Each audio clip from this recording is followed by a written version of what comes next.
नमस्कार. साप्ताहिक विवेकचे वर्गणीदार, वाचक, जाहिरातदार आणि शुभचिंतक तसंच या डिजिटल माध्यमातून विवेक समूहाशी नव्याने जोडल्या गेलेल्या सर्व दर्शकांचं या आमच्या दीपोत्सवात मनपूर्वक स्वागत. कोरोनारूपी संकटावर मात करण्यासाठी हा दीपोत्सव आपल्याला सर्वांना ऊर्जा देऊ, यावरची लस लवकरात लवकर मिळो, चांगले औषधोपचार मिळो, ही परमेश्वराच्या चरणी प्रार्थना करते. ही दिवाळी आम्ही पारंपरिक पद्धतीने म्हणजे दिवाळी अंक प्रकाशित करून तर साजरी करत आहोतच, पण त्याचबरोबर विवेक दीपोत्सव हा डिजिटल माध्यमातून एक 4 दिवसीय कार्यक्रम आपल्या सर्वांसाठी घेऊन आलो आहोत. याचा शुभारंभ करतो आहोत कवितेच्या गावा जावे या कार्यक्रमाने. आजच्या घडीचे लोकप्रिय कवी, गझलकार आणि गीतकार वैभव जोशी यांच्याशी संवाद साधणार आहेत. दूरचित्रवाहिनी, नाटक आणि चित्रपट या तीनही माध्यमांमध्ये आपल्या अभिनयाचा ठसा उमटवणारी सुप्रसिद्ध कवयित्री आणि जिच्या मनात मराठी साहित्याविषयी विशेष आपुलकी आहे अशी स्पृहा जोशी. या दोघांमधल्या संवादातून आपण वैभव जोशींच्या विविध रचनांच्या जन्मकथा समजून घेणार आहोत. मी स्पृहा जोशीला विनंती करते की तिने या संवादाला सुरुवात करावी. नमस्कार, मी स्पृहा जोशी. सगळ्या प्रेक्षकांना दिवाळीच्या पहिल्या दिवसाच्या धनत्रयोदशीच्या खूप खूप शुभेच्छा. हा दिव्यांचा, रंगांचा, प्रकाशाचा, आनंदाचा उत्सव आणि या उत्सवाच्या पहिल्या दिवशी माझ्या एका अत्यंत आवडत्या व्यक्तीसोबत आज पुन्हा एकदा मी गप्पा मारायला बसले आहे. सगळ्यात आधी आपण जोरदार टाळ्यांनी त्याचं स्वागत करूया. वैभव जोशी, नमस्कार. नमस्कार. धन्यवाद. सर्वांना दिवाळीच्या खूप खूप शुभेच्छा. साप्ताहिक विवेक सारख्या प्रतिष्ठित आणि दर्जेदार संस्थेतर्फे असं म्हणूया आज आपण हा कार्यक्रम सादर करत आहोत, याचा खूप जास्त आनंद आहे. आणि अर्थातच स्पृहा बरोबर गप्पा, आणि त्याही दिवाळीच्या दिवशी. त्यामुळे हा आनंद द्विगुणित करणारा दिवस आहे माझ्यासाठी तरी. आता तुला असं वाटलं असेल की खरा गोड फराळ तू खाल्लास मला बघितल्यानंतर? एक मिनिट, काहीतरी दातात अडकल्यासारखं वाटतंय माझ्या.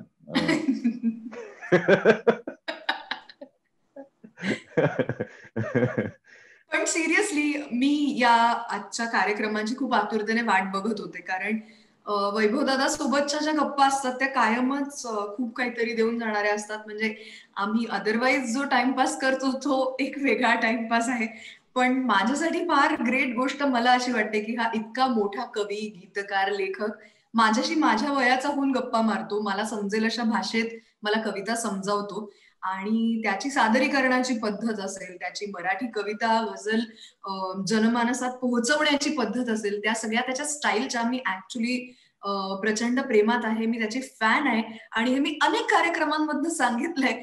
खरं तर लॉकडाऊनच्या माझा हळूहळू विश्वास बसायला लागलाय तुझ्या बोलण्यावरती, इतक्या वेळा तू सांगतेस.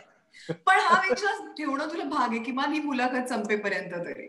नाही, माझा पूर्ण विश्वास आहे, कारण you are a good student of poetry, असं माझं प्रांजळ मत आहे. आता अगदीच आज समोरासमोर बसलोय आणि म्युच्युअल ऍडमिरेशन सोसायटीचं वगैरे असं नाहीये हे. इव्हन सूरनवा ध्यास नावाच्या सेटवरती तुला आठवत असेल की आपण मागच्या बाजूला जेव्हा काही काम नसायचं तेव्हा वेगवेगळ्या गोष्टींवरती गप्पा मारायचो. इतर गोष्टी जशा तू म्हणालीस टाइमपास करायचो, तसंच काही चांगल्या कवितांवरती आपण चर्चा करायचो. आणि तुझं गझल लेखनासाठी तुझी असलेली असोशी म्हणा, किंवा ते शिकण्याची तुझी उर्मी, या सगळ्या गोष्टी मी जवळून बघितलेल्या आहेत. त्यामुळे तसा थोडासा अबोलच आहे, पण तुझ्याबरोबर बोलताना या गोष्टी आड येत नाहीत. आणि आजच्या गप्पांमध्येही त्या आड येणार नाहीत ही मला खात्री आहे, कारण मुळात काय आहे, वैभवदादा सोबत एक मुलाखत मी माझ्या खजिना या कार्यक्रमामध्ये घेतली होती त्याची, आणि ती मुलाखत इतकी रंगली, त्यामुळे मला माहितीये की कविता हा त्याच्या आवडीचा विषय आहे, त्याचा तो श्वास आहे, आणि या विषयावर जेव्हा आपण बोलायला लागतो तेव्हा तो खुलतो आपोआप, आपल्याला काहीच करावं लागत नाही. खजिनाच्या वेळेला मला आठवत आहे की वैभवदादाचा प्रवास नेमका कसा झाला, कशा पद्धतीने झाला, त्याच्या काव्य लेखनाची सुरुवात कुठून झाली, अशा वेगवेगळ्या पैलूंचा शोध घ्यायचा मी प्रयत्न केला होता, जो काही तुटपुंजा वेळ आम्हाला मिळाला होता त्यामध्ये. त्यानंतर अनेक प्रेक्षकांनी अशी विनंती केली होती की पुन्हा एकदा वैभव जोशींना बोलवा, मला त्यांना ऐकायचं आहे, त्यांच्या कविता ऐकायच्या आहेत. आणि आज या निमित्ताने खरं तर साप्ताहिक विवेकचे खूप आभार, कारण हा योग त्यांनी जुळवून आणला, ह्या गप्पा पुन्हा एकदा मारायची आपल्याला संधी दिली. पण त्यामुळे आज मला असं वाटतंय की पुन्हा एकदा तशाच मार्गाने, त्याच रस्त्याने न जाता थोड्याशा वेगळ्या रस्त्यावरनं आपण या गप्पा आपल्या वळवूया. आणि या माणसाची, या व्यक्तीची मराठी कवितेच्या साधारणपणे मला माहित असलेल्या सगळ्या प्रकारांवरती हुकूमत आहे. मग ती प्रेम कविता असो, ती साधी निसर्ग कविता असो, भाव कविता असो, विडंबन कविता असो, विनोदी काव्य असो, गझल असो, रुबाई असो, गीत असो, मला हे बोलताना सुद्धा दम लागतोय. पण या वेगवेगळ्या काव्य प्रकारांमध्ये त्याची मुसाफिरी कशी चालू असते, याबद्दल आपण जास्तीत जास्ती जाणून घ्यायचा प्रयत्न करूया. त्यामुळे सगळ्यात पहिला प्रश्न खरं तर मला त्याला हा विचारायचा आहे की एक अतिशय वेगळं करिअर चालू असताना, एका अत्यंत यशस्वी अशा मार्गावरून प्रवास चालू असताना, मराठी कवितेच्या क्षेत्रात आपण आता करिअर करायला म्हणून उतरूया, इतका धाडसी जो निर्णय घेतलास तू वैभव दादा, त्याच्या मागचं कारण कुठली कविता आहे? सुरुवातीला जसं आपण अनेक इंटरव्ह्यू मधनं बोललो आहोत की सुरुवातीला कविता लिहू लागलो मी नोकरी चालू असतानाच, परंतु तुम्हाला एक तो इंटरनल कॉलिंग ज्याला आपण म्हणतो, ते बरेचदा इंटरनल कॉलिंग असलं तरी ते बाहेरनं ट्रिगर होतं असं मला वाटतं. म्हणजे कुठेतरी एक अशी सुंदर कौतुकाची थाप तुम्हाला मिळते की तुम्ही ज्या मार्गावरती जाऊ इच्छित आहात तो मार्ग योग्य आहे असं तुम्हाला कळतं. आणि ते असं अनेक जण आपल्या आजूबाजूचे लोक कविता चांगली लिहितोस वगैरे, छान लिहितो आमचा बाळ्या वगैरे ह्या पद्धतीने सांगत असतात. आणि आपल्यालाही थोडेसे आपण जरा छाती फुगवून चालत असतो, परंतु जनमानसात आणि त्याच वेळी थोरा मोठ्यांची या क्षेत्रातल्या ज्यांची थाप तुम्हाला जेव्हा मिळते, तेव्हा त्याला एक ISO सर्टिफिकेशन मिळाल्यासारखं वाटतं. आणि मला वाटतं मी डोह नावाची कविता एका स्पर्धेत जेव्हा सादर केली होती, तेव्हा परीक्षक होते अरुण म्हात्रे सर, अशोक नायगावकर सर आणि नीरजाताई. आणि त्यांनी जेव्हा मला त्या स्पर्धेत पहिलं प्राइज दिलं होतं, तेव्हा कदाचित मला असं वाटतं की ह्याचं बीज कुठेतरी पेरलं गेलं की probably this is the way I should be going. आणि बहुतेक मुंबईहून येताना परतीच्या प्रवासातच पहिला कंटाळा नोकरीचा त्या हातात ट्रॉफी असताना आलेला असावा असं म्हणायला हरकत नाही आता. म्हणजे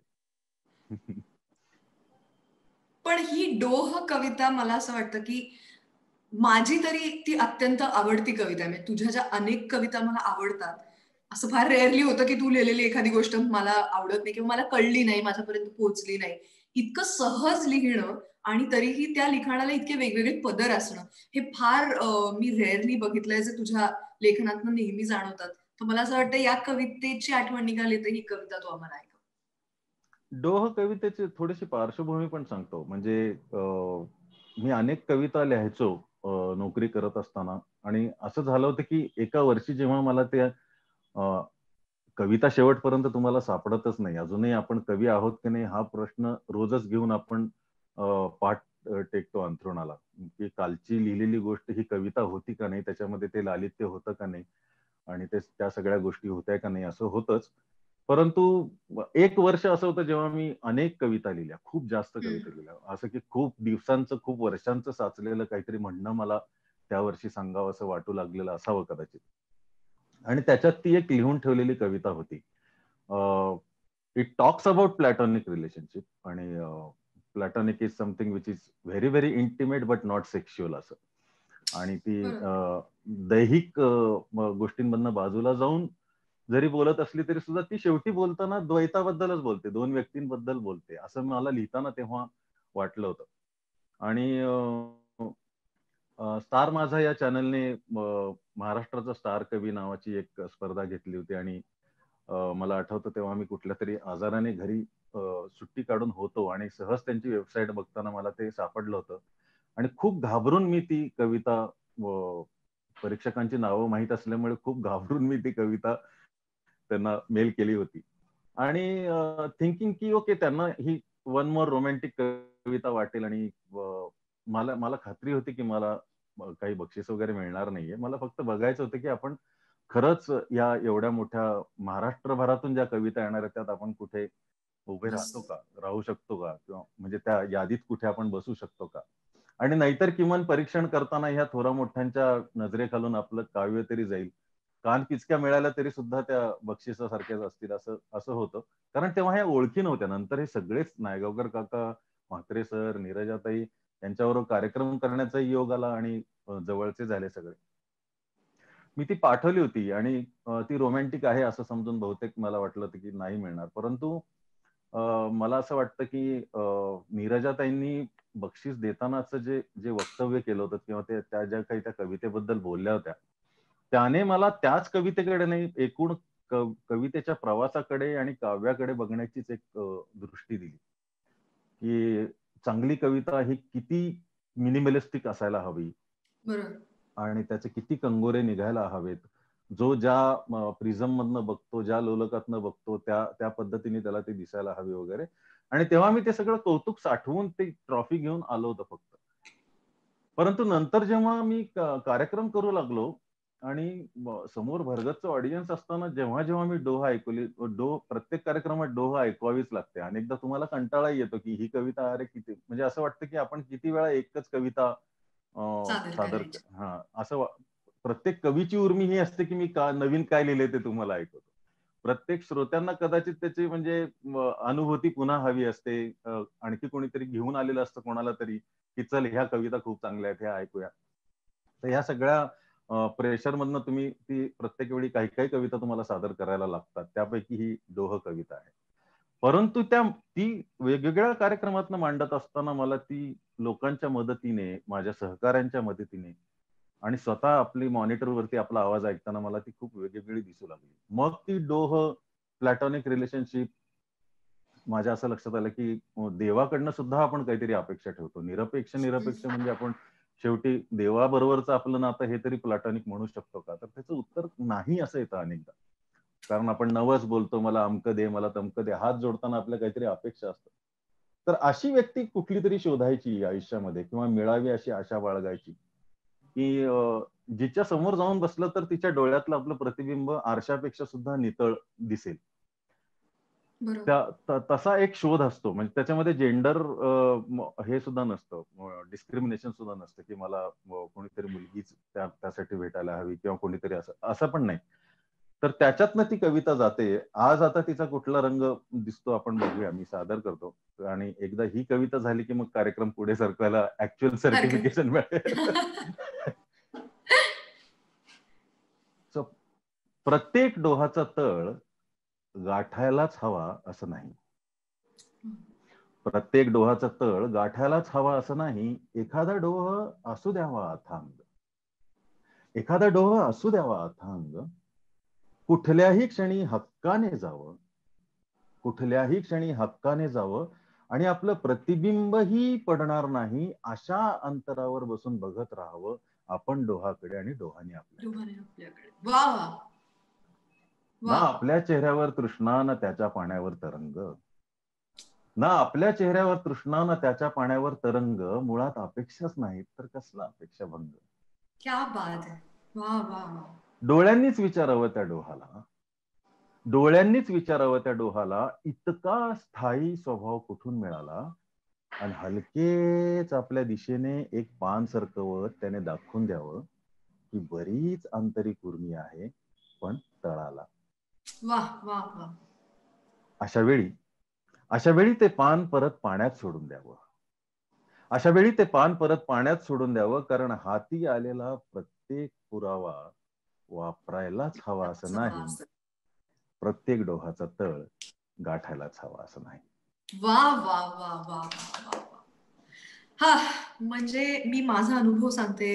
ही कविता ज्या ज्या वेळेला मी ऐकली आणि माझ्यावर विश्वास ठेवा जेव्हा मी हे सांगते, मी ही खरंच असंख्य वेळेला ऐकलीये. अनेक कार्यक्रम आम्ही एकत्र केले आहेत, पण एकदाही असं झालेलं नाहीये की ही कविता वैभवदादाने सादर केली आणि अंगावर काटा आलेला नाही. खरं तर मी मगाशीच असं म्हटलं ना की ऐकायला सोप्या असणाऱ्या गोष्टी सुद्धा कित्येकदा अनेक पदर घेऊन येतात आणि प्रत्येक वेळेला आपल्या मनात काहीतरी एक वेगळं त्याच्यामुळे हलतं. तर वा. ही ताकद या कवितेची आहे असं मला नेहमी वाटतं. खरं तर डोहमुळे वैभवदादा तुला पहिली ओळख मिळाली, पहिला पुरस्कार मिळाला आणि मराठी कवितेच्या क्षेत्रात असं म्हणूया आपण की लोकांच्या लक्षात आलं की वैभव जोशी या नावाचा कोणीतरी कवी लिहितोय. हम्म.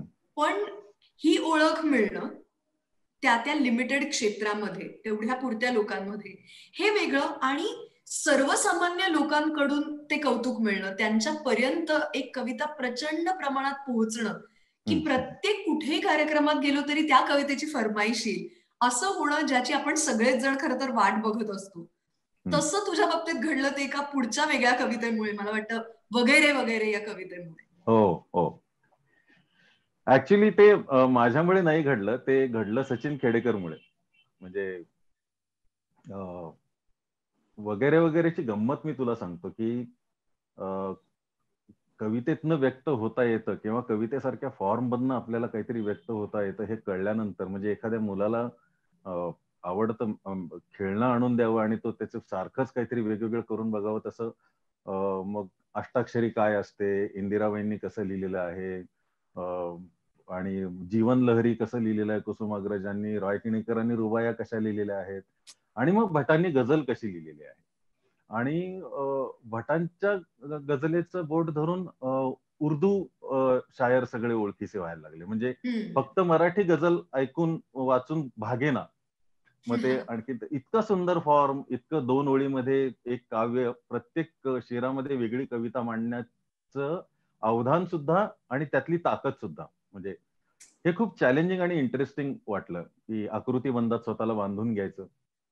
आणि तेव्हा खूप कमी व्हिडिओज असायचे बघायला मिळायचे. त्यातले राहत इंदोरी साहेबांचे सादरीकरणाचे खूप व्हिडिओ बघितले गेले आणि ते तकिया वकिया सब वगैरे ज्या त्यांच्या काही रचना आहेत, तर ते मला खूप त्यांच्या सांगण्याची पद्धत, म्हणजे ज्याला आपण अंदाजे बाया म्हणतो किंवा कहन म्हणतो, ते मला खूप तेव्हा काही काळापुरती ती भयंकर आवडून गेली. म्हणजे आकर्षक मला वाटलं होतं ते सगळं. आणि असं मला काहीतरी मजेशीर पण डीप असं काहीतरी सार्कॅझम पण आणता येईल किंवा म्हणता येईल आपल्याला, आपलं म्हणणं मांडता येईल वेगवेगळ्या शेड्सनी, असं मला काही सापडत नव्हतं. बहुतेक मी ते शोधत असणार, म्हणजे जर आपण बॅक प्रोसेसचा विचार केला तर.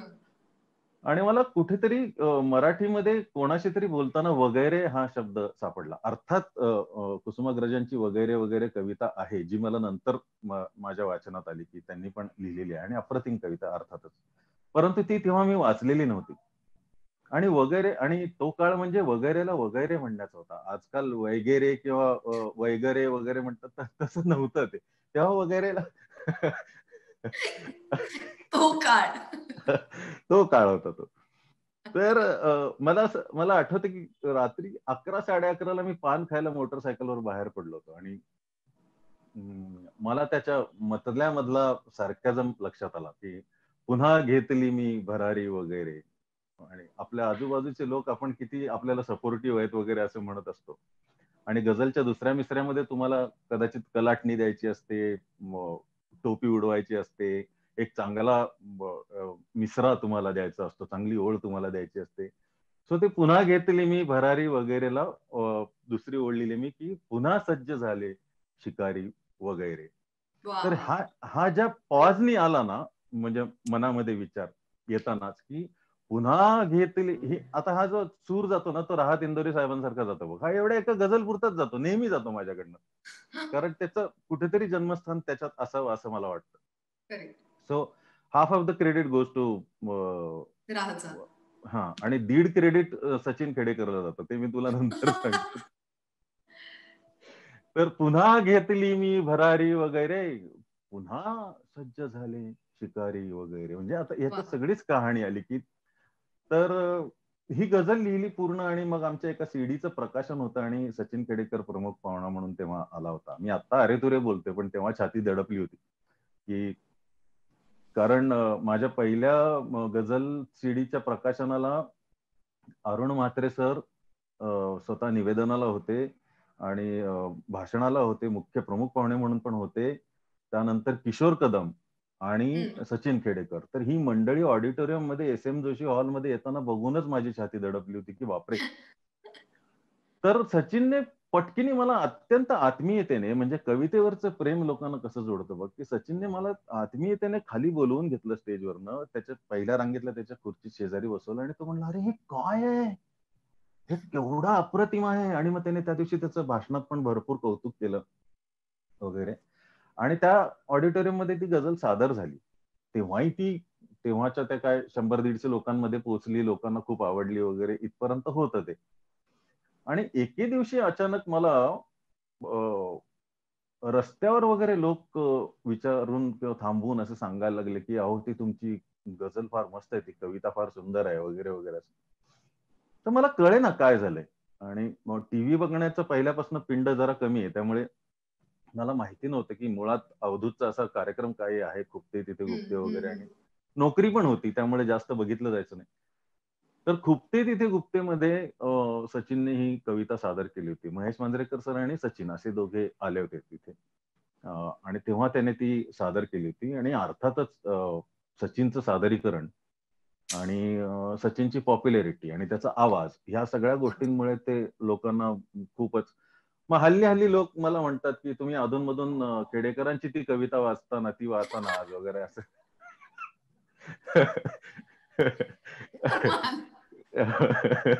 वा वा. सो आणि सचिनने ते ऑफिशियली डिक्लेअर केलं, की ही कविता माझी आहे. तर वैभ्याचा ह्याच्यात काही संबंधच नाहीये. म्हणजे ते कुठेतरी एक त्याचा कागद माझ्या खिशात राहिला असेल कधीतरी. या पलीकडे वैभ्याचं काही क्रेडिट नाही असं तो म्हणतोच. नाही, पण सचिन दादाचं कवितेवरचं प्रेम हे जगजाहीर आहे. म्हणजे अगदी आत्ता आम्ही एक कार्यक्रम केला एकत्र. तर तेव्हा सुद्धा कार्यक्रमाव्यतिरिक्तचा जो वेळ होता त्याच्यात मग शंकर वैद्यांच्या कविता, मग तेवढ्यात वसंत बापटांची एक जिना नावाची जिना कविता. वाटलंच मला. आणि त्याची एक सवय आहे, त्याच्या मोबाईलमध्ये तो त्याला आवडलेल्या कविता सेव्ह करून ठेवतो. आणि मग अशा त्याला आठवतात अचानकपणे आणि मग तो त्या ऐकवतो. आणि त्यामुळे अर्थात गप्पा रंगायला शांताबाईंचं एक फार मस्त वाक्य, की गप्पा या रंगाव्या लागतात, ते ठरवून मारता येत नाहीत. म्हणजे आता गप्पा मारूया असं म्हणून गप्पा मारता येत नाहीत. त्याच्यासाठी ते कनेक्शनच व्हायला लागतं. आणि आता मी तुझ्यावर खूप प्रेम करतो म्हणून कवितेरही करता येत नाही, म्हणजे व्यक्तीवर कदाचित. पण मला सांग वैभव दादा, तू आता खरं तर एक सिद्धहस्त असा लेखक आहेस. आणि मी सिद्धहस्त जेव्हा म्हणते तेव्हा मी ते असंच बोलायला म्हणून तो शब्द वापरत नाहीये, कारण माझ्या मते असा एकही विषय नाही ज्याच्यावरती तू कविता लिहिलेली नाहीस. म्हणजे अगदीच आता कुठला तरी मी तुला एक बिल्डिंग असा विषय दिला तरी सुद्धा तू त्याच्यावर कविता लिहिशील, किंवा मेर्लिन मनरो असा विषय दिला तरी त्याच्यावर तू कविता लिहिशील. इतकी तुझी प्रचंड रेंज आहे. तुझ्याकडे विषय असतील किंवा तुला ते सुचणं असेल, ते मांडणं असेल, हे ती खूप सहज प्रोसेस आहे तुझ्यासाठी. अर्थात सहज प्रोसेस जेव्हा मी म्हणते तेव्हा माझा असा दावा नाहीये की त्या प्रसव वेदनांमधनं तुला जावं लागत नाही. त्या तर डेफिनेटली असतीलच. पण ते जे पटकन सुचणं असतं, तो जो एक सेन्स असतो, त्या वेळेला ते शब्द, ती हुकूमत असावी लागते तेवढी. तर अशी कधी वेळ तुझ्यावर आलीये का, की अरे आता कविता हवी, या क्षणी हवी आणि ती लिहून द्यावी लागली? नाही, कवितेच्या बाबतीत असं झालेलं नाहीये. गाण्यांच्या बाबतीत झालेलं आहे, की सगळेच गीतकार गाण्याचं काम घेताना खूप उत्साहाने घेतात. हो ना, करूया, मस्त आहे प्रोजेक्ट वगैरे, क्या बात आहे. आणि प्रत्येक स्क्रिप्टला भारी आणि आणि ऍक्च्युली ते खोटं नसतं. प्रत्येक स्क्रिप्टमध्ये आवडण्यासारखे काही ना काही गोष्टी, काही बिंदू असतातच जिथे तुम्हाला वाटतं की इथे आपण अटॅच होऊ शकतो. आणि तेव्हा काही काही स्ट्रक्चर दिसायला लागतं. परंतु माझ्या असं लक्षात आलेलं आहे की मला काम हातात पडल्यानंतर खूप आळस येतो. ही मुलाखत ऐकून मला काम मिळणं कमी न हो अशी मी प्रार्थना करतो. पण जर खरंच सांगायचं झालं तर मला असं होतं की आता हे मुरू दे सगळं. बरोबर. आणि त्या याच्यामध्ये ना अनालिसिस पॅरालिसिस मध्ये आपण जातो आणि मग अजून बेटर आपण करू शकतो, आणखीन हे करू शकतो. असं करता करता ती डेडलाईन 2-3दा येऊन जाते. आणि मग संगीतकारांचे, दिग्दर्शकांचे फोन आले की अरे हो, पहाटेच मला एक मुकडा दिसला होता, स्ट्रक्चर डोक्यात तयार आहे, थांब वगैरे असं. ऑलमोस्ट देअर, म्हणजे दुसरा अंतरा करूनच देतो तुला. तो म्हणतो लिहिलंयस ना, मला पहिला अंतरापर्यंतची ऐकव बरं. तर अरे नाही रे, थांब थोडंसं थांब, तो मी देतो सगळं तुला एकत्र ऐकव. एकत्र. असं ते नीट कल्मिनेशनला यायचंय मला, अजून तो लूप क्लोज करायचा वगैरे, ही सगळी भाषा येतेच, म्हणजे तुलाही सांगायला नकोय. पण गाण्यांच्या बाबतीत असं झालेलं आहे की स्टुडिओमध्ये सुद्धा कधी कधी तुम्हाला गाणं लिहून द्यायला लागलेलं आहे. पण त्याला सांगू का, मला असं वाटतं की त्याच्यामध्ये स्क्रिप्टचा सिच्युएशन तुम्हाला सांगितलेली असते, साधारण कोण एनॅक्ट करणार आहे हे सांगितलेलं असतं, कुणी गाणार आहे म्हणून सांगितलं असतं, अनेकदा चाल सुद्धा तुमचा हात धरायला तिथे तयार असते. अगदी. सो ह्या गोष्टींनी ते थोडंसं सुभग होतं, म्हणजे ते तुम्ही कुठल्या दिशेने निघायचं हे तरी तुम्हाला कळतं. कवितेच्या बाबतीत असं काहीच नाही, ती कुठे येऊन गर्दीत तुमचा गळा धरेल तो म्हणजे असं, म्हणजे सांगताच येत नाही. आता वगैरे वगैरेचे, म्हणजे मी जेव्हा शेड्स बघत होतो सुरुवातीला, जेव्हा की पुन्हा घेतली मी भरारी वगैरे, पुन्हा सज्ज झाले शिकारी वगैरे, बिचारा खरोखर भिकारी निघाला. आता हे यातलं वगैरे जे आहे ना, ते आपल्या मित्राशी बोलल्यासारखं आहे की बघ ना रे चायला, बिचारा खरोखर भिकारी निघाला. मला वाटले की पुढारी वगैरे. वा वा वा वा.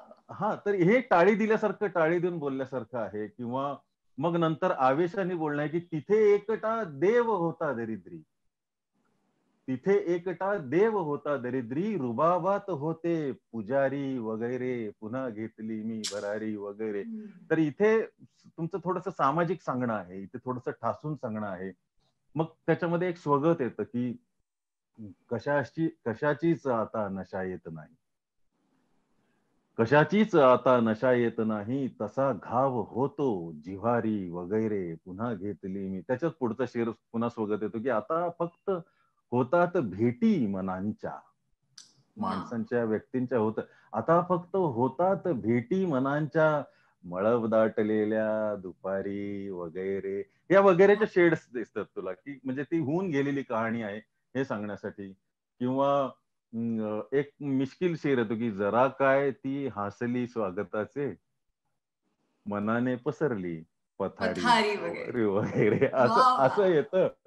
किंवा फिलॉसॉफिकल आत्मचिंतनाचं येतं की किती जीवना रोज देतोस धमक्या, इकडं दुखतंय तिकडं दुखतंय, डावी तर दुखत नाहीये ना, मेजर तर काही नाही ना, किंवा असे अनेक गोष्टी.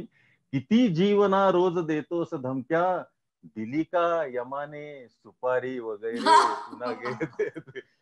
असं होतं. अनेक हे सगळे शेर वेगवेगळ्या वेळी वेगवेगळ्या ठिकाणी सुचलेले आहेत. अच्छा, म्हणजे म्हणजे अशी हा, एकत्र लिहून झालेली गझल नाहीये. 5-6 लिहिले होते. म्हणजे ते एक आकृतीबंध असतं आणि ते सुरुवातीला असं वाटायचं की नाही नाही, 5 शेर लिहिल्याशिवाय गझलच पूर्ण होत नाही. मग आपल्याला ही गझल आहे असं कोणी म्हणणार नाही, ही भीती असायची. आपल्याला करेक्ट. गझल येत नाही असं म्हणतील लोक, ही भीती असायची. त्यामुळे 5 शेर लिहिले जायचे. काही मग थोडेसे उटपटांग पण लिहिले जायचे, ज्याची नंतर लाज वाटत राहायची. 4 चौघात सादर करताना भीती वाटायची. पण ही जी आहे, ह्या वगैरेच्या शेड्स मला सापडतच राहिल्या. म्हणजे वा. आता पुढच्या याच्यामध्ये इथे पावलो पावली तोल जातो, हम्म. इथे पावलो पावली तोल जातो, कशी पूर्ण होणार वारी वगैरे, पुन्हा घेतली मी वा भरारी वा. वगैरे. असा येतो. किंवा मध्येच एकदम गझलमध्ये ज्या पद्धतीचे थॉट्स येतात तसा, आता आरसा पाहुनी वाटते की, आता आरसा पाहुनी वाटते की, स्वतःतून व्हावे फरारी वगैरे, पुन्हा घेतली मी क्या भरारी बात. वगैरे. आणि मग तुमचा त्या द्वैताचा आणि जन्म मृत्यूचा विचार येतो की, असा नाचवे श्वास देहास माझ्या, असा नाचवे श्वास देहास माझ्या, जसा माकडाला मदारी वगैरे, हो हो हो पुन्हा हो. घेतली मी भरारी वगैरे. आणि तुमच्या रोजच्या आयुष्यातल्या घटनांचे पडसाद काही शेरांमध्ये उमटतात की, कधी खड्ग तलवार बोथट वगैरे, आ, वा. कधी खड्ग तलवार बोथट वगैरे, कधी शब्द साधा दुधारी वगैरे, हो पुन्हा हो. घेतले मी भरारी वगैरे. आणि जो शेर लोकांना खूप जास्त खूप, म्हणजे मी अनेकदा हा सादर करायला विसरलो तर खालनं लोक म्हणजे शेर पाठ म्हणतात तो की, अतिही सुगंधी नसावीत नाती. हो. अतिही सुगंधी नसावीत नाती, पुढे येत जाते शिसारी शिसारी वगैरे. पुन्हा घेतली मी भरारी वगैरे. पुन्हा काल वाटेस गेलो जगाच्या, पुन्हा काल वाटेस गेलो जगाच्या, पुन्हा जाहली वाट मारी वगैरे. आणि मग त्यातला तो शेवटचा शेर होतो की पुन्हा ती नदी सारखी दूर गेली, पुन्हा ती नदी सारखी दूर गेली, पुन्हा राहिलो मी किनारी वगैरे, पुन्हा घेतली मी भरारी वगैरे. तुला एक पटकन आता अगदी सहज मला आठवली, तू एक जो शेर होता ना, श्वास कसा नाचवतो असा नाचवे श्वास. हा, तर एक छोटीशी कविता पटकन ऐकवते माझी. इर्षाद इर्षाद, क्या बात आपल्या आहे. गप्पा चालल्यात म्हणून. मेंदू एक सांगतो आणि मन दुसरीकडे धावतं.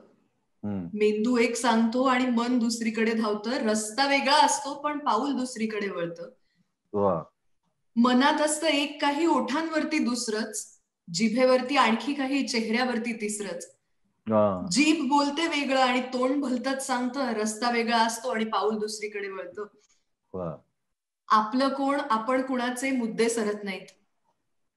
आपलं कोण, आपण कुणाचे मुद्दे सरत नाहीत. प्रश्न संपत आले तरी उत्तर मिळत नाहीत. प्रश्न असतो वेगळा आणि उत्तर भलतच मिळतं. रस्ता वेगळा असतो पण पाऊल दुसरीकडे वळतं. कुणाकुणाच्या तालावरती नाचतो आपण सारी. कुणाकुणाच्या तालावरती नाचतो आपण सारी. कुणाकुणाच्या हाती आहे कठपुतळ्यांची दोरी. नाचवणारा वेगळाच, नाचवणारा वेगळाच आणि माकड उगीच रडतं. रस्ता वेगळा असतो आणि पाऊल दुसरीकडे वळतं. मेंदू एक सांगतो आणि मन दुसरीकडे. अशी एक छोटीशी ही कविता. वा, हीच तर मज्जा आहे तुझ्या बरोबर गप्पा मारण्याची. आता ही मी ऐकली नव्हती तुझी कविता. हो, ही खूप जुनी कविता आहे. अगदी आता आपण मला तेच माहितीये की मगाशी जो मुद्दा होता तो हाच आहे की कार्यक्रमामध्ये अनेकदा कवींना खंत असतेच की आपल्याला त्याच कविता सादर करायला लागतात. अनेकदा सुजाण प्रेक्षकांची पण, ज्यांना नवनवीन कवितांची म्हणजे ज्यांना वाट असते, अशा लोकांची पण तक्रार असते की काय तुम्ही म्हणजे नवीन काहीतरी ऐकवा. तर मला असं वाटतं की आता पुढच्या कार्यक्रमात आपलं भांडण होणार आहे जर तू ही कविता सादर नाही केलीस. अजून एक कार्यक्रमांचा विषय निघालाय म्हणून त्या निमित्ताने एक प्रश्न विचारते. सध्या तू असशील, संदीप असेल, हे सगळे कवी आघाडीचे कवी आहात. म्हणजे प्रत्येकाकडे तितकंच काम आहे, प्रत्येकाला तितकाच मान आहे, प्रत्येकाचं तितकंच नाव आहे. पण तरी सुद्धा एकत्र काम करताना नॉर्मल एक इन्सिक्युरिटी मी अनेक लोकांमध्ये बघितलीये की अरे तो आणि मी एकाच क्षेत्रात होत, मग आम्ही एका व्यासपीठावर आम्ही नको बाबा. त्याचा ऑडियन्स त्याला असू दे, माझा मला असू दे. पण हा तुमच्यातला एवढा मोठा, मला तुम्ही दोघं आणि बाकी सगळे, म्हणजे मी काही स्पेसिफिक कोणाबद्दल बोलत नाही, एक ह्युमन टेंडन्सी म्हणून बोलतेय की स्पर्धा असते, जी असणं स्वाभाविक आहे आपण एका क्षेत्रात काम करतो तेव्हा. पण ती बाजूला ठेवून किंबहुना ती विसरून कुठल्याही पद्धतीची इन्सिक्युरिटी न मनात आणता तुम्ही कुणाबरोबरही आनंदाने कार्यक्रम करता. आणि हे मी स्वतः अनुभवलंय. तर हा जो, कारण ह्याला खूप धाडसही लागतं आणि आपल्या क्राफ्टवरचा विश्वासही लागतो. म्हणजे त्याच्याशिवाय हे होणं शक्य नाही. पण अशा वेळेला स्टेजवर एकत्र काम करताना काही किस्से, काही गमती जमती, काही छोटीशी चढाओढ, असं काही होतं का? आणि त्या निमित्ताने काही नवीन सुचलंय का? वेल, पहिली गोष्ट म्हणजे आघाडीचे कवी वगैरे काही कोणी असू शकत नाही असं मला वाटतं. एक आघाडीचे गीतकार वगैरे तुम्ही असू शकता, कारण तुमच्याकडे जितकं काम आहे त्याच्यावरती ते जर जोखायचं ठरलं तर. दर्जाने जायचं झालं तर तुम्ही अगेन परत मला नेहमी असं वाटतं की काल रात्री तुम्ही काय चांगलं लिहिलं याच्यावरती तुमची आघाडी का पिछाडी सगळी स्वतः बरोबरची ठरत असते. आणि बरेचदा पिछाडी शेकून निघते त्या प्रयत्नात, इतकं परंतु इर्षाद या कार्यक्रमाच्या मुळातच मी आणि संदीप एकत्र येण्याचं कारणच हे होतं की आम्हाला इतरांच्या कविता वाचायला मिळाव्यात, आम्हाला एकमेकांना स्वतःचं नवीन काहीतरी, काही ऐकवलेलं आणि काही ऐकवायचं राहिलेलं, असं त्याची जी टॅगलाईन आहे. तर त्याचं उत्तम आयुष्यावर बोलू काही अजूनही चालू आहे, माझा सोबतीचा करार अजूनही चालू आहे. त्यामुळे मग एकत्र येऊन करायचं काय, तर आपण फक्त कविता ज्याचं सेंटर असेल, आणि असं नाही की मंचावर बसून सादर करते म्हणजे मंचीयच कविता पाहिजे त्याच्यासाठी, बरोबर. मनोरंजन आहे तर काही म्हणजे अगदी आशयघन कविता इतर कोणाची वाचायची असेल आणि त्यासाठी पुन्हा प्रतिष्ठित पूर्वसुरींचीच कविता वाचायला पाहिजे असं नाही. अगदी आत्ता लिहिलेल्या कुठल्या तरी एका मित्राची कविता जर मला वाचावीशी वाटली, संदीपला वाचावीशी वाटली, म्हणजे त्यासाठी माझ्यासारख्या वगैरे. तुझे सुद्धा वाचलेली आहे, आय नो. तुझे सुद्धा म्हणूनच वाचलेली. हेच मला सांगायचं होतं, ते हा. एवढे प्रेक्षक कार्यक्रम बघतात, मध्ये मध्ये मी तेवढं. आणि आणि त्यात परत आम्ही तिसरा माईक ओपन ही कॉन्सेप्ट ठेवली होती, ज्याच्यामध्ये ऑडिटोरियम मध्ये बसलेलं ज्यांना वाटतं की आपण कविता उत्तम लिहितो, त्यांच्यापैकी एका दोघांनी वरती येऊन त्यांच्या कविता ऐकवाय. तू अनेकदा आमच्या बरोबर ईर्ष्यात पूर्ण कार्यक्रम केलेला. ह्या संकल्पनेतनं आम्ही एकत्र आलो. त्यामुळे असुरक्षितता वगैरे नव्हतीच. मुळात कविता ऐकायच्या कोणाच्याही असो. हा, आता तू जी म्हणतेस ती स्पर्धा अशी असते की त्या कार्यक्रमात काही ठरलेलं नसतं. म्हणजे यादी ठरलेली नसते, सुरुवात कशाने करायची काही नाही. फार फार तर विंगेतून स्टेजवरती जाताना सँडी म्हणते की वैभ्या तू सुरू कर, एवढंच बोलणं होतं त्याच्यामध्ये. इव्हन निवेदक मिलिंद कुलकर्णी असलं तरी सुद्धा त्याला काही माहितीच नसतं, त्याची नेहमी खूप गोची होते. पण बिचारा. हो. बिचारा, पण तो खूप त्याचं वाचन आणि त्याचं कवितेवरचं प्रेम सुद्धा इतकं आहे की तो कुठलीही वेळ निभावून नेऊ शकतो. म्हणजे तो नक्कीच. पटकिनी शंकर वैद्यांची, आरती प्रभूंची कविता वाचून आम्हाला जोडून देऊ शकतो ते सगळं. तर त्यामुळे हे असतं की आज संदीप अचानक माझ्या ह्या कवितेनंतर कुठला झप्पू देणार आहे किंवा काय काय कविता सादर करणार आहे. आणि मग असं होतं जाताना की अरे संदीपची ती कविता फार अप्रतिम होती. कदाचित तो फॉर्म चांगला असतो, कदाचित तो विषय त्याने निवडलेला चांगला असतो, मांडणी चांगली असते, शब्दांची निवड चांगली असते, ओघवत्या आलेल्या ओळी लक्षात येतात आपल्याला की अरे नाही नाही हे अगदी. खूपच दैवी आहे काहीतरी असं. मग त्याने थोडस मनामध्ये जी असुरक्षितता निर्माण होते ती तुम्हाला चांगलं लिहिण्यासाठीच उद्युक्त करते. पण हे सगळं फार गंभीर वगैरे पद्धतीने होतं असं अजिबातच नाही. तू करेक्ट. अनुभवलेलं आहेस अगदी की या अगदी. या सगळ्यातनच जी चुका होण्याची जी मुळातच तयारी आम्ही मांडणीच अशी केलेली असते की भरपूर चुका चुका व्हाव्यात.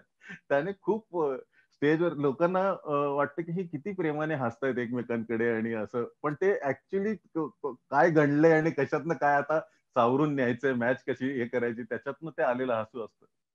आणि मला आठवतं, मला कुतूहल नेहमी असं असायचं की जे लोक स्टेजवरती मल्टीटास्किंग करतात ना, त्यांचं मला खूप अप्रूप वाटतं.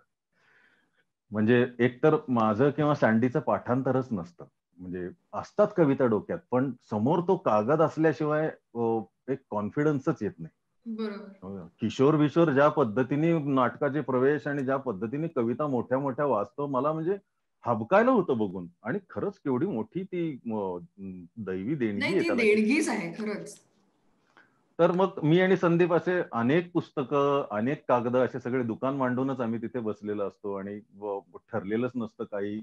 आणि मग त्यातून ऐनवेळी कागदच सापडत नाहीये, घाम फुटलाय, त्याची कविता संपत आलीये, त्याच्यावरचा झब्बू सुचलाय, चांगली कविता आपल्याला उत्तर म्हणून सुचली, पण त्याला सापडतच नाही. अशा अशा अनेकदा वेळा येतात. मग ते हळूच फुटफुटलं जातं, अजून एक घे, अजून एक घे वगैरे असं. मग तो दुसरी कविता घेतो.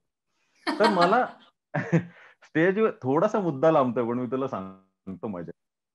हे जे आपण जे वादकांबरोबर काम करतो ना, त्या वादकांचं मल्टीटास्किंग मला नेहमी भयंकर लोभस वाटतं. हो. ते ज्या ज्या परफेक्शननी वाजवत पण असतात आणि त्याच वेळी त्यांचं म्हणजे पुढचं गाणं जर बदललं असेल काही कारणामुळे, ऑडियन्सचा रिस्पॉन्स बघून चांगलं काय वेगळं विचित्र काही असं जरी एखादं पॉप्युलर गाणं घ्यायचं, तर ते बोलता बोलता एका हाताने सिंथसायझर वाजवतात, दुसऱ्या हाताने आयपॅड वरनं सगळ्यांना त्याचं ते नोटेशन तिकडे सर्क्युलेट होतं त्यांचं अगदी. प्रत्येक जण. आणि ते लगेचच द मोमेंट एका गाण्या पाठोपाठ मध्ये निवेदन नसताना जरी गाणं येणार असलं तर दोन पीपल आर रेडी. करेक्ट. तर मला खूपदा असं आश्चर्य वाटायचं की असं मैफिलीतनं अचानक चालत्या मैफिलीतनं पटकीने बाहेर जाता येतं का तिथंच बसलेलं असताना, आणि खरंच काही हाती लागतं का अशा गोष्टीतून. म्हणजे नोटेशन देणं तरी सुद्धा त्या अर्थी मेकॅनिकल भाग आहे, पण तुम्ही बरोबर. एका सृजनातूनच दुसऱ्या सृजनात तुम्ही जाऊ शकता का किंवा काय. आणि मला वाटलं नव्हतं असं. मला वाटतं टॅम्पाला कार्यक्रम चालला होता तो, आणि असंच कार्यक्रमात जसा मूड लागेल तशा पद्धतीने तो बदलतो कार्यक्रम तो अनुभवलेला आहे. तर एका विषयावरच्या कविता संदीपने चंद्रकोरीचे तुकडे सादर करायचे त्यांनी ठरवलं त्या दिवशी, आणि त्याने एका रात्रीत काहीतरी 26 तुकडे त्याचे लिहिलेले आहेत आणि नंतर पण लिहिलेले आहेत, आणि त्याचा मूड लागला होता. तर मला मध्येच तो म्हणाला पाणी पित असताना की वाचू का अजून. मी म्हणलं तू वाच बिंदास. आणि समहाऊ अचानक एक गझलचा मिसरा येऊन गेला माझ्या डोक्यामध्ये, काहीच कारण नव्हतं. आणि मी तिथे कागद पेन शेजारी होतं, त्याच्याने मी तो लिहिला, त्याच्या पुढची ओळ लिहिली. मी मध्ये संदीपकडे बघतोय, अच्छा अजून एक आहे का, मला पुढचा शेर सुचत होता, मी पुढचा शेर लिहिला त्याच्यामध्ये. आणि बाय द टाइम संदीपची कविता सादर संपूर्ण सगळे तुकडे संपेपर्यंत माझी ती गझल लिहून झाली होती. किती मस्त. आणि आय वॉज सो इलेटेड. म्हणजे तो एक असा एक क्षण होता की अरे हे काय अचानक घडलं असं. आणि बरेचदा असं लोक म्हणतात की आम्ही एक टाके लिहितो, आणि अनेक जण लिहितात सुद्धा. मला असं वाटतं की तुमच्या आयुष्यामध्ये काहीच गोष्टी, काहीच कविता तुम्ही अगदी अशा डाव्या कोपऱ्यापासून डायगोनली खाली सही करेपर्यंत, अनेकदा काय होतं की तुम्हाला एखादी चमकदार ओळ येऊन जाते, ती खूप दिवस तुमच्या मनामध्ये रुजते, घर करून असते, त्याला एक व्यवस्थित फॉर्म मिळायला लागतो, आणि मग त्याची कविता होऊन उभी राहते तुमच्यासमोर. पण त्याच्या आधी आतमध्ये त्याच्यावर खूपदा संस्करण झालेलं असतं असं मला वाटतं. परंतु ही गझल तशी आली, मी लगेच ऐकवली संदीपची झाल्यानंतर तिथेच. म्हणजे तर ती गझल ऐकवतो की जसा व्याकुळ होतो ओंडका वाहून जाताना, जसा व्याकुळ होतो ओंडका वाहून जाताना, तसे काहीतरी होते तुला सोडून जाताना. पुढे माझी अशी काही खरी ओळख उरत नाही, पुढे माझी अशी काही खरी ओळख उरत नाही, मला भेटून घेतो मी तुला भेटून जाताना, तसे काहीतरी होते तुला सोडून जाताना. रित्या परडीसही यावा फुलांचा गंध नेमाने,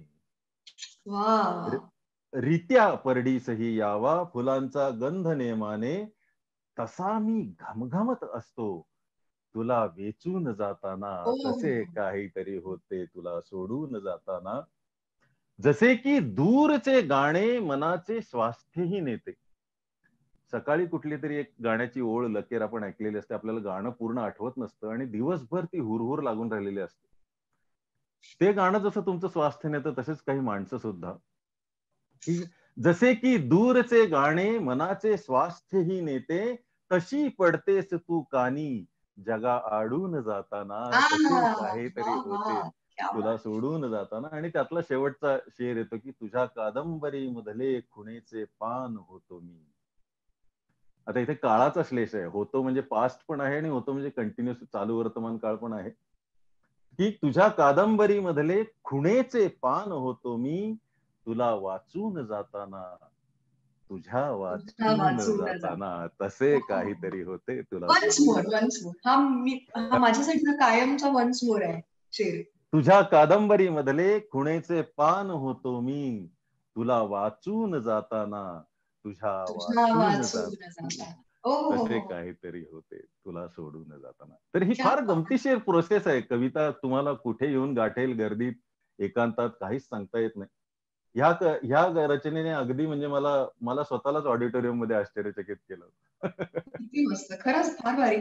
आणि आता आपण या कवितेच्या प्रोसेस बद्दल बोललो, आणि आपण हेच सांगायचा इतका वेळ म्हणजे प्रयत्न करतोय तू सुद्धा, की ते किती उत्स्फूर्त असतं, किती आतून येणारं असतं. पण त्याचाच जेव्हा एक वेगळा व्यवसाय होतो गीतकार म्हणून, तेव्हा ती उत्स्फूर्तता टिकवणं आणि त्यातली ती कविता टिकवणं त्या गीतांमध्ये, हे सगळ्यांना जमतं असं नाही. आणि मला वाटतं तू काय, संदीप काय, अशी फार हाताच्या बोटावर मोजण्या इतकी माणसं आहात ज्यांच्या गाण्यांमध्ये मीटर नसतं, कविता असते.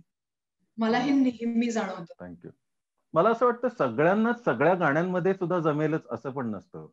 गीतकाराला कवी म्हणून स्वाक्षरी करण्याची खूप उर्मी असते, प्रत्येक प्रबळ इच्छा असते की नाही हे सगळं जरी कमिशन्ड असलं तरी मला एक त्यामध्ये असं दाखवून द्यायचंय की अरे नाही हे ही ओळ माझी आहे यातली. किंवा अनेकदा मी म्हणतो की गाणं माझ्या हातून किंवा कोणाच्याही हातून असं लिहिलं जावं की सिनेमा येऊन गेला, म्युझिक काढून घेतलं गेलं, गाणाऱ्याचा आवाज काढून घेतला गेला, तर तुम्ही कुठल्याही संमेलनात किंवा मुशायऱ्यामध्ये जाऊन तुम्हाला ते गाणं कविता म्हणून सादर करता आलं पाहिजे.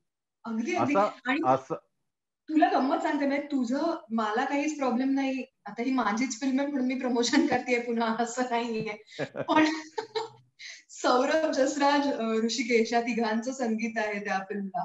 आणि ती फिल्म संपता संपता एक गाणं येतं, मौनातुनी नावाचं. त्यातली पहिली ये ना जरा आता पुन्हा डोळ्यात वाचू कहाणी खरी, माझे तुझे नाते जणू ओळीत एका कादंबरी.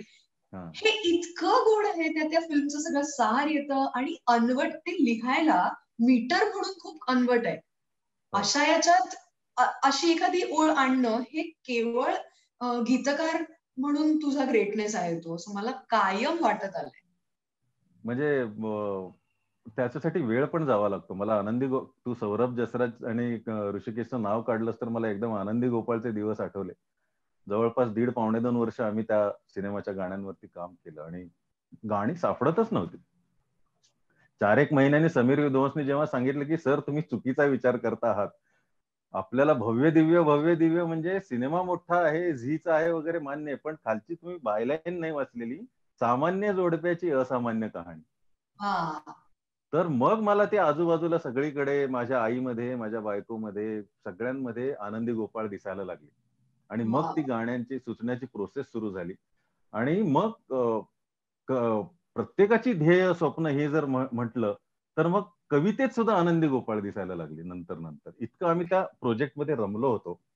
म्हणजे ऍक्च्युली आनंदीचा जेव्हा शिक्षणाचा आणि खडतर प्रवास सुरू होतो, पण खूप असा उत्साहाने ती त्या सगळ्या गोष्टींकडे बघत असते, पॉझिटिव्हली बघत असते. तसं मला वाटलं की कवितेचा प्रवास असू शकतो. त्यामुळे ते वाटा वाटा वाटा ग जे गाणं आहे ना, ते ऍक्च्युली ती कविताच आनंदी गोपाळ जोशी असल्यासारखं असं इमॅजिन करून लिहिलेलं आहे. म्हणजे ती ऐकूया ना. म्हणजे ते गाणं मला पाठ आहे, पण ती कविता तू फार गोड पद्धतीने ऐकवतोस.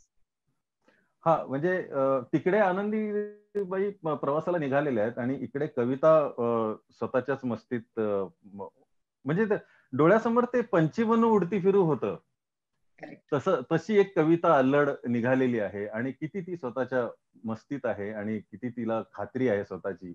आणि असं आहे ते की आता हे गाणं मी कविता म्हणून सादर करतो की वाटा वाटा वाटा ग, चालीन तितक्या वाटा ग. असं म्हणतात की चांगली कविता ती जी 100 लोकांना 100 वाटांनी घेऊन जाईल. अगदी अगदी अगदी. आणि तिला स्वतःला चालायला एवढ्या वाटा आहेत की वाटा वाटा वाटा ग, चालीन तितक्या वाटा ग, माथी छाया पायी ऊन, प्रवास माझा उफराटा ग, वाटा वाटा वाटा ग. रान फुलांहून फुलणे माझे हट्टी ग, रान फुलांहून फुलणे माझे हट्टी ग, 6 ऋतूंशी जन्माने मी कट्टी ग. मैत्रीण माझी मी, मला अप्रूप माझे, किती मैत्रीण माझी मीच, मला अप्रूप माझे, आनंदी मी, आनंदाची युक्ती ग. दर्या दर्या दर्या ग, उरात 100 लाटा ग, दर्या दर्या दर्या ग, उरात 100 लाटा ग, लखलख मोती माझ्या आत, कसा मी वेचू आता ग, वाटा वाटा वाटा ग, चालीन तितक्या वाटा ग. आणि हे जे कडवं कवितेचं जे गाण्यात आलं नाही ते की श्वास म्हणू की अवखळ लहरी वारा ग, श्वास म्हणू की अवखळ लहरी वारा ग, स्वप्न म्हणू की नेत्र बिलोरी पारा ग. श्वास म्हणू की अवखळ लहरी वारा ग, स्वप्न म्हणू की नेत्र बिलोरी पारा ग, गहाळ होते मीच कधी माझ्याच हाती, गहाळ होते मीच कधी माझ्याच हाती, आणि मीच माझा उत्तरेचा तारा ग. पाऊल माझे वेडे ग, क्षितिज अनवट कोडे ग, पाऊल माझे वेडे ग, क्षितिज अनवट कोडे ग, कशी सोडवू मलाच मी, गुंफून झाले थोडे ग, वाटा वाटा वाटा ग, चालीन तितक्या वाटा ग. वा वा वा, क्या बात आहे यार वैभव. आणि इतकं बरं वाटतं ना, म्हणजे उफराटा, अप्रूप असे शब्द गाण्यामध्ये येणं हे आजकाल इतकं अवघड झालं ना, हे ऐकू येणं शब्द. मी गहाळ असं वाचल्यानंतर ऋषानी माझ्याकडे चमकून बघितलं होतं. गहाळ शब्द कसं काय का, पण मला त्यातली ब्युटी इतकी गाण्यातून असं आवडली. आपण अंदाजच लावत नाही. हा, पण माझ्याच हाती मी गहाळ होते कविता असं म्हणते, हे हो, फारच म्हणजे लोभच वाटलं होतं मला सुचलं तेव्हा. अजूनही फारच छान. म्हणजे त्याचं बरं इवन वाटतं. त्या फिल्म मधली तर सगळीच गाणी सुंदर आहेत. मग आनंद घन सुद्धा किती छान आहे. हो, तू आहे सनम तू किंवा आहेस ना. रखुमाई. म्हणजे मी मुद्दाम तू लिहिलेली गाणी का बोलती आहे इकडे, की त्या निमित्ताने प्रेक्षकांना पुन्हा रिकलेक्ट होईल की अच्छा हे गाणं सुद्धा याने लिहिलंय. हो हा हो. माझा त्यातला प्रयत्न आहे. मग रखुमाई हल्ली ते असेल. सांगितलेलं बरं असतं, कारण युट्यूब वरती वगैरे गीतकारांची नावं नसतात ना, आपण सांगत राहायचं. करेक्ट. अगदी हम्म. खरंय. किंवा मुरांबातली गाणी किती गोड गाणी आहेत. मुरांबा मधली आणि छान म्हणजे त्याला कनेक्ट आहे. त्याच्यामध्ये गोडवा आहे. मला माझा जर तू ट्रॅक बघशील ना, मला खूप आश्चर्य वाटतं ह्याचं, की मला नेहमी ना सिनेमातली अनेक गाणी, आता तर अनेक लिरिसिस्ट अनेक गाणी लिहितात सिनेमातली, परंतु कधी कधी तुम्हाला सोलो प्रोजेक्ट पण मिळतो, जसा आनंदी गोपाळ असेल किंवा, पण अनेकदा, बरेचदा म्हणजे 90% वेळा मला सिनेमाचं क्रक्स सांगणारं गाणं माझ्याकडे येतं. म्हणजे मग ते बरोबर. रखुमाई असो किंवा अगदी मला काहीच प्रॉब्लेम नाही मधलं सुद्धा आपण जे गाणं शेवटचं, किंवा अजय नाईकच्या 2-3 सिनेमांमधले शेवटची गाणी मी लिहिलेली आहेत, किंवा तू आहेस ना आनंदी गोपाळ मधले लिहिलेलं आहे. तर ही सगळी काय म्हणतात त्याला, भैरवीची सुद्धा गाणी माझ्याकडे येतात, आणि त्या गाण्यामध्ये तुम्हाला सगळा पिक्चर मांडायचा असतो आणि तरीही तो सगळा सांगायचा नसतो. लोकांना त्याचे त्याचे आणखी एक मला तुझ्याबद्दल मुद्दाम सांगायचं की होम स्वीट होम सारखा सिनेमा जो आम्ही केला, ज्याचं दिग्दर्शन ऋषिकेश जोशीने केलं होतं, तो पिक्चर तर कवितांनी बांधलाय. त्यातली हो गाणीही तुझी आहेत, कविता, त्याचं नरेशन तुझं आहे खरं तर. हो त्या हो अख्ख्या रिसायटल. सिनेमाची गोष्ट पुढे नेतोस तू तुझ्या तो ऍक्च्युली कवितांमधून. ऋषिकेश जोशीचा मोठेपणा आहे, आणि खरं तर धाडस आहे की त्यांनी कवितांचे पिलर करून सिनेमा बांधायचा ठरवला. म्हणजे आम्ही जेव्हा स्क्रिप्ट रायटिंग करत होतो तेव्हा मी त्याला म्हणायचो की अरे, मी त्याला स्क्रिप्ट रायटिंग आम्ही दोघांनी मिळून केलं होतं, आणि डायलॉग्स मुग्धाने लिहिले होते, मुग्धा गोडबोले. तर मी त्याला म्हणायचो की अरे, मलाच असं वाटतं की एवढ्या कविता सिनेमामध्ये नकोय. तर आता तुला ऋषा माहितीये, म्हणजे लिहायला घेतलंय सोबत म्हणजे सगळ्या गोष्टी डिक्टेट करायच्या नाहीयेत, मी सांगतो तसं करायचं वगैरे, असं करून त्याने मला ते, आणि जोशी तुम्हीच डब करायच्यात बरं का कविता वगैरे. अर्थातच प्रेशर होतं की सचिन खेडेकर सारख्या मातब्बर काव्य सादर करणाऱ्या माणसाकडनं करावं किंवा काय. परंतु ऋषिकेश ठाम होता की नाही वैभव, तुझ्या कविता आहेत आणि तू त्या ज्या पद्धतीने सादर करतोय तशाच मला सिनेमात हव्या आहेत. त्यामुळे ते शक्य झालं. त्यात सुद्धा सिनेमाचं क्रक्स सांगणारी हाय काय नाही काय कविता होती. आता मी वसंतराव जो यायचा थांबलाय सिनेमा, त्याच्यामध्ये इतकी गाणी आहेत, त्याच्यामध्ये 3-4 गाणी मला लिहायला संधी दिली राहुलने, आणि वेगवेगळ्या प्रकारची. एक ठुमरी दिली, एक लावणी दिली, एक उर्दू गझल लिहायला दिली, आणि मग वसंतरावांचं संपूर्ण आयुष्य सांगण्यासाठी म्हणून एक शेवटचं त्यांचं शेवटच्या मैफिलीतलं शेवटचं गाणं लिहायला दिलं. ते त्यात सुद्धा तशीच संधी मिळालेली आहे. नाही, आणि ती गाणी विलक्षण झाली आहेत. म्हणजे आपणच काही कार्यक्रम केले आणि आपण बघितलंय लोकांचा काय प्रतिसाद आहे हो त्या गाण्यांना. माझी खरंच प्रार्थना आहे देवाकडे की तो सिनेमा अतिशय सुंदर पद्धतीने रिलीज होऊ दे आणि हो सगळ्यांना त्यांचं जे ड्यू क्रेडिट आहे त्या सिनेमाशी रिलेटेड प्रत्येक व्यक्तीला. राहुल दादाचं तर ते स्वप्नच आहे, कारण तो अभिनेता म्हणून सुद्धा आपल्या समोर येणार आहे.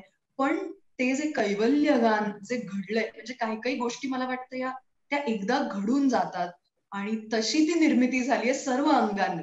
म्हणजे संगीत हम्म. असेल किंवा शब्द असतील, आणि त्याची तर फार ती गोष्ट खूप अंगावरती अशीच काटा आणणारी आहे, तर ती तू सांगावीस. मला त्याने पहिलंच गाणं हे लिहायला सांगितलं होतं, आणि मला त्याचा फोन आला की वैभ्या, सिनेमा करतोय तुला माहितीच आहे, आणि गाणी खूप आहेत सिनेमामध्ये, आणि मला बाकी आत्ता काही माहिती नाहीये, मी संगीत करतोय, मला कितपत जमणार आहे हे, आणि राहुल असं स्पष्ट आणि ऑनेस्टली बोलतो सगळं माहित नाहीये, पण मला वसंतरावांसाठी गाणं लिहून हवंय.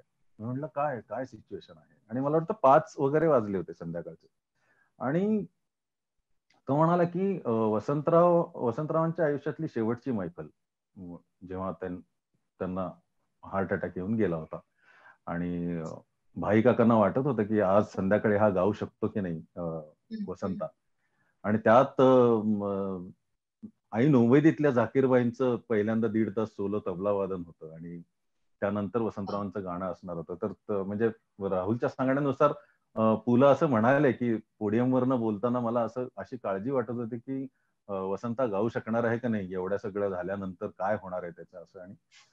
आणि त्यानंतर त्यांनी जी त्या दिवशीची मैफल केली, मला वाटतं भरतनाट्याला, त्यानंतर ते पुन्हा गायले नाहीत. तर राहुल म्हणाला की हे त्या गाण्यातनं यायला हवंय. तर नॅचरली मी त्याला म्हणालो की अरे मग कितीतरी त्यांची गाणी आहेत, किंवा त्या दिवशी ते जे गायले ते तू बिंदिया ले गई किंवा कुठलं ते ते घेऊया. तर तो म्हणाला नाही, मला ते नकोय, मला तू गाणं लिहून दे, मला त्याच्यामध्ये वसंतराव दिसले पाहिजे. सो मी म्हटलं ठीक आहे, मी प्रयत्न करतो. आणि माझी एक सवय आहे, माझी एक अत्यंत जुनाट ऍक्टिव्ह आहे, गाणं सुचत नसलं की मी ती काढतो. म्हणजे घरच्यांच्या शिव्या खातो मी, अशी काय गाडी चालवतो, असली गाडी वगैरे. दुसरी पण आहे आणि फोर व्हीलर पण आहे, पण ती गाडी मला काढायची असते त्यावेळी. आणि मी त्या नदी किनारी जातो पुण्यामध्ये आणि तिथे एक गाडी लावतो आणि तिथे चालत राहतो. तर अजिबातच काही सुचत नव्हतं. म्हणजे सोलापूर सारख्या शहरामध्ये ज्यांच्या घरामध्ये वसंतराव, अभिषेकी बुवा हे गाभाऱ्यात ठेवलेली सगळे म्हणजे या तसबिरी आणि देव म्हणून वडिलांमुळे कळलेली ह्या सगळ्या गोष्टी, आणि त्यांची कहाणी सगळी मांडायची, आणि ती सुद्धा एका गाण्यातनं. तर तुला माहिती आता तू गाणं लिहितेस, किती दडपण येतं अशा वेळी. आणि समहाव एका कुठल्या तरी जंक्चरला ते चालताना मला कैवल्यगान हा शब्द सुचला. तेही मला वाटतं कैवल्याचे चांदणे, अभिषेकी बुवा, वसंतराव असं विचार करत असतानाच ते आलेलं असणार आहे. आणि कैवल्यगानचं जेव्हा मीटर माझ्या लक्षात आलं, वजन त्या गाण्याचं लक्षात आलं, त्यानंतरच्या 15-1 मिनिटात माझं गाणं लिहून झालं होतं. म्हणजे लिहून म्हणजे मी मोबाईलवर टाईप पण करत नव्हतो, मी मनातल्या मनात ते गाणं लिहित होतो. आणि जणू खरं तर मी म्हणजे आता हे कितपत चीजी वाटेल मला माहिती नाही, पण जितकं प्रामाणिकपणे सांगू शकतो तितकं, की मला असं वाटलं की वसंतरावांना स्वतःबद्दल जे काही सांगायचं राहिलं होतं ते त्यांनी त्या दिवशी माझ्याकडनं फक्त लिहून घेतलं. ते मी माझं मानतच नाही, मी काहीही झालं तरी ते गाणं माझं मानू शकणार नाही. तर ते त्याच्यामध्ये. आणि राहुलला जेव्हा फोन केला तर राहुल म्हणजे रडायला लागला. तो म्हणाला, अरे अशा पद्धतीने तू त्यांचं एवढं चरित्र असं मांडशील, हे आणि त्यांचा सगळा ध्यास तो. सो ते त्यांचं आहे, आपलं काही नाही. मला वाटतं ती कविता ऐकवायलाच पाहिजेस तू याच्यानंतर. ऐकवतो. कंठात आर्त ओळी, डोळ्यात प्राण आले. कंठात आर्त ओळी, डोळ्यात प्राण आले. आता समेवरी हे कैवल्य गान आले. यानंतर ते गाणार नाहीये. आणि आयुष्याची सगळी मैफल शेवटच्या गाण्यात सगळं संचित, आणि तिथेच ते समेवर येतं. जणू काही मृत्यूची चाहूल लागलेली आहे, अशा पद्धतीने ते उतरलंय. मी आता ती एक्सप्लेन करण्यात काही अर्थ नाही, असं करू नये. पण कंठात आर्त ओळी, डोळ्यात प्राण आले. आता समेवरी हे कैवल्य गान आले. आणि हे गाणं ऐकल्यानंतर प्रत्येक वेळी जिथे राहुलच्या लक्षात आलं, कॉम्पोजर म्हणून राहुलने जी काय म्युझिक केलेलं आहे, राहुल आणि भूषण फार अप्रतिम म्युझिक केलेलं आहे. तर त्यातल्या आता शब्दामुळे खूपच जास्त त्याचा इम्पॅक्ट आपल्याला. आता शब्दाने सुरू होणारी गाणी तुला माहिती आहेत, आपण त्यांच्या म्हणजे नावं पण घेऊ नये. आता विश्वास के देवेपासून सगळं आपल्याला माहिती आहे. परंतु एखाद्या शब्दाने कसं बांधलं जातं सगळं, की कंठात आर्त ओळी, डोळ्यात प्राण आले. आता समेवरी हे कैवल्य गान आले. चरणांवरी स्वरांच्या मी टेकवून माथा. चरणांवरी स्वरांच्या मी टेकवून माथा. अर्पून चाललो ही माझी याबोल गाथा. भवताल ऐहिकाचे, भवताल ऐहिकाचे दोलायमान झाले. आता समेवरी हे कैवल्य गान आले. पैलावरून आला ओंकार नाद कानी. पैलावरून आला ओंकार नाद कानी. ही दाद ओळखीची, ही सोयरी विराणी. मृत्यूची चाहूल आहे. पैलावरून आला ओंकार नाद कानी. ही दाद ओळखीची, ही सोयरी विराणी. संचित युगायुगांचे एका क्षणी मिळाले. आता समेवरी हे कैवल्य गान आले. आणि त्यातलं शेवटचं कडवं येतं की या मैफिलीत आता मी तू कुणीच नाही. सगळी ड्युअलिटी संपली, द्वैत संपलं. या मैफिलीत आता मी तू कुणीच नाही, घेरे सुखात घेरे, घे ईश्वरा तिहाई. वा वा. या मैफिलीत आता मी तू कुणीच नाही, घेरे सुखात घेरे, घे ईश्वरा तिहाई. लयताल सूर सारे, शून्यात एक झाले, आता आता समेवरी हे समेवरी. कैवल्य गाणं आले. कंठात आर्त ओळी, डोळ्यात प्राण आले, आता समेवरी हे कैवल्य गाणं आले. वा वा वा वा वा वा. मी मी दरवेळेला हे ऐकताना मला पुढची एक 5 मिनिटं दुसरं काही सुचत नाही खरं सांगायचं तर. पण मला असं थांबूया वाटतं आपण. की नाही, एक प्रत्येकच कार्यक्रमात हा क्षण असा एक सुंदर असतो आणि तो फार तो हाती धरवतही नाही आणि सोडवतही नाही असं वा असं वा काहीतरी वा त्या वा वा. क्षणाचं असतं आणि ते प्रत्येक वेळेला कुठल्या तरी अशा एका कवितेने साधलं जातं. तर मला वाटतं तो क्षण आपला ह्या गप्पांचा आता आलाय आणि हीच ती वेळ, याच नोटवरती मला वाटतं आपण या गप्पांचा शेवट करूया. पण अगदी अगदी. अर्थातच असंच नाही, कारण सरणार जरी असलं आता तरी नववर्ष चालू व्हायच्या ओढीकडे आपण सगळे चाललेलो आहोत. अख्खं वर्ष हे एका वेगळ्या मनस्थितीमध्ये आपलं गेलंय आणि पुन्हा एकदा प्रकाशाकडे जायची सगळ्यांना ओढ लागली. त्यामुळे मला वाटतं एक दिवाळीची किंवा दिव्यांची, रोषणाईची, प्रकाशाची एखादी कविता आपण वैभव दादाकडनं ऐकूया आणि ह्या गप्पांची सांगता करूया. पुन्हा एकदा सगळ्या प्रेक्षकांचे मी आधीच आभार मानते, कारण मला तुम्हाला त्या गप्पांच्या मध्ये पुन्हा न्यायचं नाहीये, कवितेच्या माहोलमधनं तुम्हाला बाहेर काढायचं नाहीये आणि कुठली औपचारिक गोष्ट तुमच्या कानावर घालायची नाहीये. त्यामुळे आधीच तुम्हा सगळ्या प्रेक्षकांचे आभार आणि पुन्हा एकदा साप्ताहिक विवेकचे मनापासून आभार, कारण त्यांनी इतका सुंदर योग या दिवाळीच्या पहिल्या दिवशी जुळवून आणला आणि या गप्पा मारायची संधी तुम्ही मला दिली, त्याबद्दल आपले अनेक अनेक आभार. माझ्यातर्फेही आभार. साप्ताहिक विवेकचे स्पृहा तुझे फॉर्मल आभार मानतो, कारण हे जरी आपलं नातं खूपच जिव्हाळ्याचं असलं तरी सुद्धा ज्या पद्धतीने तू बोलतेस, जे सरेंडरिंग मला तुझ्यामध्ये दिसतं आणि ज्या पद्धतीने तू माणसाला बोलायला लावतेस ते खूपच आगळं वेगळं आहे. आणि ही तू अशीच म्हणजे ग्राउंडेड, जशी इतकी वर्ष मी तुला ओळखतो अशीच राहशील पुढची अनेक दिवाळी.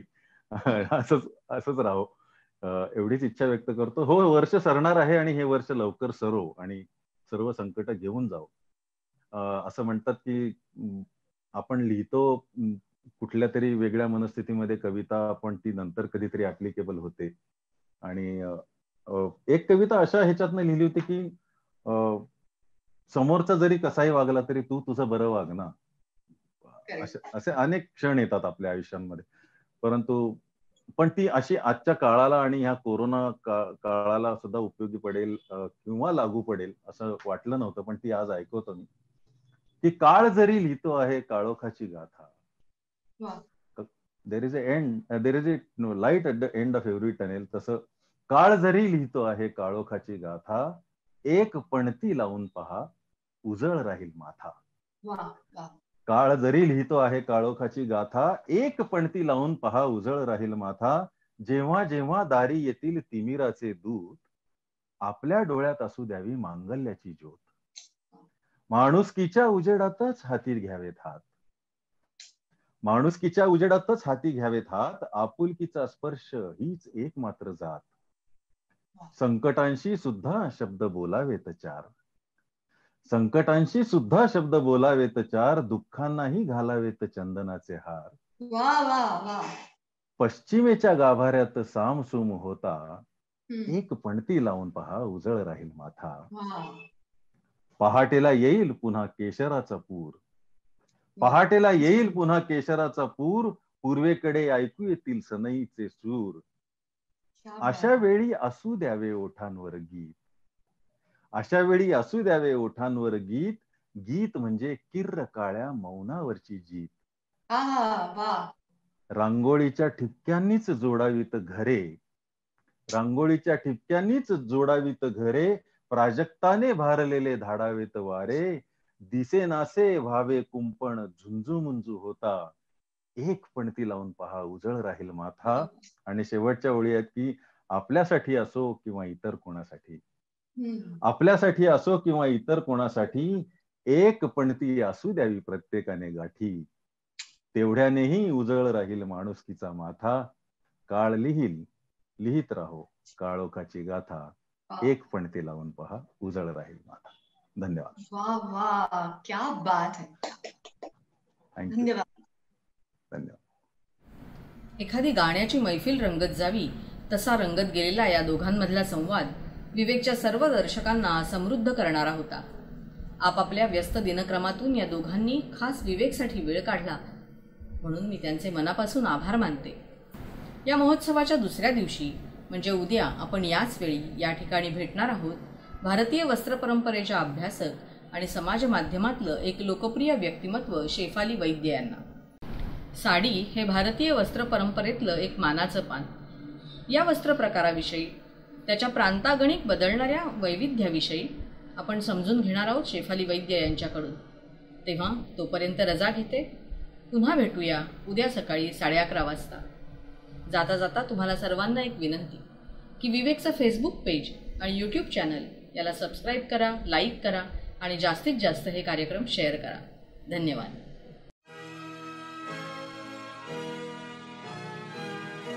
500 वर्षांचा अविरत संघर्ष संपून अयोध्येमध्ये भव्य श्रीराम मंदिर होणारच. आता आपल्याला एक भक्कम आणि पवित्र राष्ट्र मंदिर घडवायचंय. हाच विचार केंद्रस्थानी ठेवून साप्ताहिक विवेकनं राम मंदिर ते राष्ट्र मंदिर हा ग्रंथ निर्मितीचा प्रकल्प हाती घेतलाय. या ग्रंथाच्या प्रथम आवृत्तीस वाचकांचा प्रचंड प्रतिसाद मिळाल्यामुळे द्वितीय आवृत्ती प्रकाशित करत आहोत. या राष्ट्राची राजकीय, सामाजिक, सांस्कृतिक, आर्थिक, शैक्षणिक, औद्योगिक, आध्यात्मिक अशा अनेक क्षेत्रात जडणघडण कशी असायला हवी याबद्दलचं सखोल चिंतन या ग्रंथात आपल्याला वाचायला मिळेल.